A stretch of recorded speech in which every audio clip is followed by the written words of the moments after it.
Welcome to Biceps and Banter with expert trainer Brandon Crow. Hold on to your dumbbells and get ready for this conversational style podcast focused on interesting, everyday drivel with tasty tidbits of health-related information sprinkled in.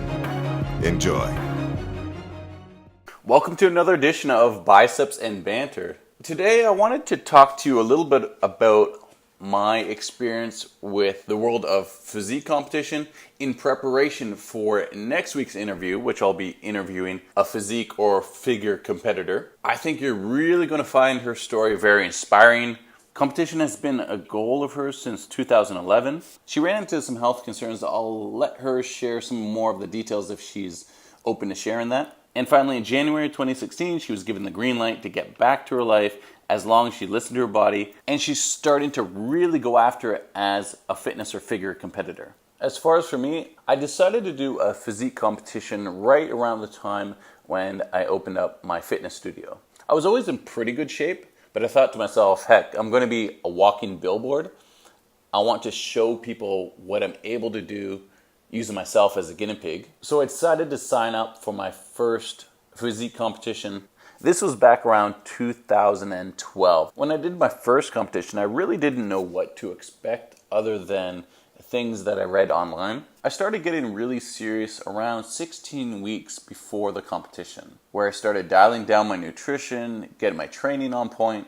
And for that first competition, I was doing everything pretty much by the book from what I had read online and researched and been told by my coach. And yes, even as a personal trainer, I got advice from a coach. It's always great to seek out people that are more knowledgeable than you in certain areas so that you can learn from their experience and learn from their knowledge. I was very regimented with my nutrition, so much so that even there were times when I went over to a friend's house for dinner that I would literally bring my scale over so that I could measure out my portions of food. Now, you might be thinking to yourself, that's a little bit extreme, or that I may have found it inconvenient. But the truth of the matter is that in order to reach any goal in your life, for a period of time, it needs to be laser-focused effort. And that's what I was doing. As far as my training, I was training most days of the week, whether it be cardio, high-intensity interval training, steady-state cardio, or weight training. I had days when I was even doing 2 weight sessions a day for a few days a week. I would do a really heavy lifting session in the morning, and in the afternoon or evening, I would come back for some more metabolic or traditional bodybuilding type workouts. As I got closer and closer to the show date, I kept dieting down, to the point where I think I may have been around 5% body fat.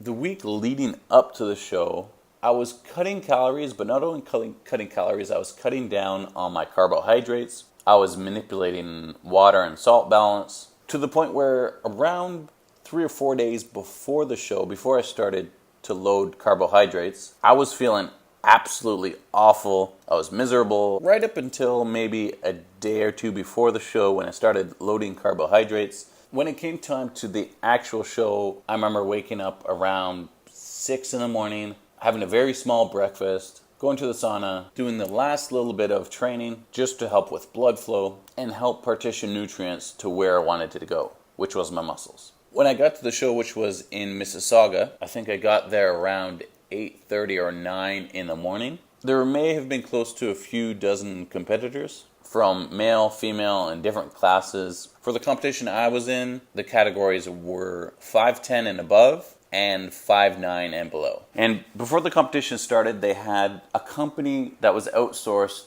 to give spray tans if that's something that you wanted. I decided to get a spray tan, and not only did I get a spray tan, I got a double dose, and I was so dark that I was almost unrecognizable. It was an all-day event. I pretty much was there 12 or 13 hours, although my portion may have only been a couple minutes to move everybody through the stage in the various categories and males and females. By the time it was all said and done, it was a long day. In my first competition, I ended up placing second. I went on to compete in a couple other shows within a 12-month period, but I found that every single time that I went into a show, although I did win first place in a subsequent show, every time I did a show, I found my heart was just not in it. And definitely by the third time, all the excitement had dissipated. Between the rigorous meal prep, the training schedule, the sleep schedule, it was really starting to take its toll on me, not only physically, but mentally. And I found I was so single-minded and focused on achieving my goals that other areas of my life, including my business, started to suffer because of it. So that's when I decided that 3 physique competitions was more than enough for me.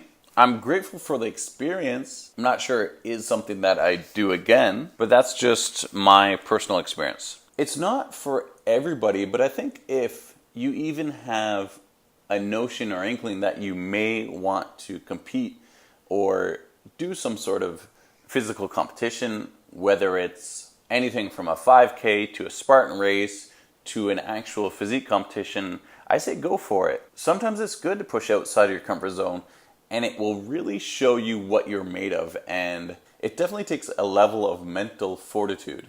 So that's just my brief experience with the land of physique competitions. Coming up next week, like I said, I'm going to be interviewing an amazing guest. I think you're really going to like her story. A true story of struggle and triumph. And I think it's really going to show that if you put your mind to something, as cliche as it sounds, you truly can achieve anything. So I hope you enjoyed that episode. Don't forget to write us a review on iTunes and be sure to subscribe so you don't miss any of the interviews going forward. And if you want to see some of the other guests that I've had on previous episodes, go back and check the episode history. Until next week, I'll talk to you soon. Hey guys, thanks for listening to Biceps and Banter with Brandon Crow. If you like our show, do us a huge subscribe, toss a review on iTunes, or maybe share the show with your friends.